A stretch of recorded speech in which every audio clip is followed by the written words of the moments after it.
Alright guys, well I'm back today with a complete overview of the Bushmaster XM15-E2S, a very retro and classic AR with some modern touches. Now this was actually a pawn shop find in a recent video we did, and if you're unfamiliar, my cameraman and I compete in different pawn shop challenges, and this was one I found at Butler's in Forest City, North Carolina that I could not pass up. After going into haggle mode and negotiating, I grabbed this and a couple of others, and if you want to see that video, subscribe to the channel, click that notification bell, and go through the backlog of videos, and we have more of those pawn shop challenges to come. I'm always finding interesting rifles like this, and I've really wanted to integrate something like this into the collection because of the retro vibes and integrated carry handle, and the fact that it's still practical and functional to this day.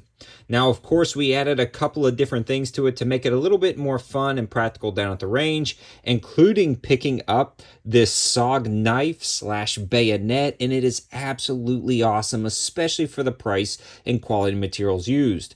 Right after filming this video, I'm filming the overview of this knife, so definitely check it out. It locks up like a standard bayonet, fairly sharp out of the box, a great solid beastly knife, and it's got AUS-8 steel and a nice sheath, but we'll put that to the side. Now, before we get too far into the rest of the video, I do want to give a huge shout out to AAC for sponsoring the ammo to help make this video. I ran a lot of their 55 grain and 62 grain through this without any issues, and I'm a little over 2,000 rounds of shooting the 5.56 without any problems whatsoever. More information about AAC on the campsite page, as well as more information about the wide variety of offerings that they have. Now, this one came with the standard A2 grip, but I do not love the finger groove, so I swapped it out with the A1 grip, and that's about the only change I've made, other than adding the pick rail at the top right here that goes through the carry handle and a Sealy optic for part of the video. I ran this with the standard iron sights for a while, and I'll probably go back to that, but I did want to throw an optic on top, and this Sealy Bolt Pro worked out great for what it was. A very durable, large window red dot. But let's start at the front, work our way to the back, and talk about why you may want to purchase this, as well as the specs and features. Now, this one does have a 16-inch barrel, and that barrel actually has this kind of almost flash hider muzzle device built in, so technically the rifling stops about here. Now, I could be wrong, but this seems to be machined as part of the barrel rather than a secondary muzzle device, because I can't find any pin and welds, and it's absolutely permanent, rock solid, fixed to the barrel, so I'm assuming it's one solid piece machined. If I'm incorrect, sorry about that. Let me know your thoughts in the comment section below, but all of my research points to this being integrated into the barrel itself. Now, because of that, you don't have to worry about SBR or pistol laws, because this is a complete 16-inch rifle. One thing to note is that not every single bayonet fit over this. There was some that needed maybe a slight bit of modification or adjustments, whereas the SOG bayonet did fit right over. Very tight fit around here, but it fit great. So if you're looking for a nice bayonet that works, again, we'll be doing the video soon. Now, this one has the carbine length gas system, the slimmer profile retro handguards, and it does pretty good at keeping the heat away from your hands while you're running it.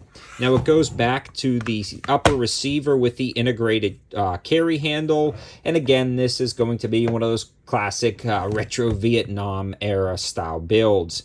Now, you have the adjustments with the iron sights, like the standard integrated carry handle options, and then everything about the lower is pretty standard with the flat face trigger guard and the A2 grip, which I swapped out for the A1. The BCG is modern metallurgy, utilizing quality components, and we had no issues running this down at the range. So you're getting a good, solid, modern BCG without any issues of the older style BCGs, and again, good quality across the board when it comes to function. The stock is the standard Bushmaster 6-position adjustable, and it works out fairly well down at the range for all applications. Now, performance, this thing was definitely over-gassed. I noticed that right off the bat. So what I did was put a flat wire extra recoil spring in there, extra power recoil spring in there, and a slightly heavier buffer, an H1, I believe.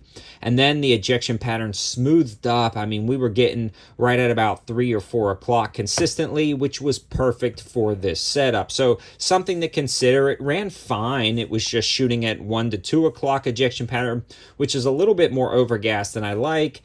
So something to consider if you are purchasing this or grabbing it secondhand like I did. You may want to investigate swapping out that buffer spring or putting a heavier buffer in. But once I did that, this was a smooth shooter, attack driver down at the range, and a functional classic rifle. Now, is this going to be something that I would recommend for a first rifle or your only AR?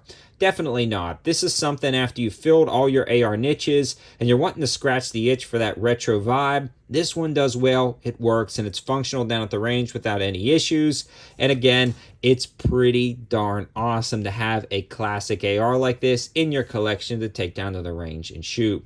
So I hope you guys liked the video. I hope it gives you an interesting setup. And remember, I'm doing those pawn shop find videos about once a month, a little bit more now that fall has come around and it's cooled down a little bit.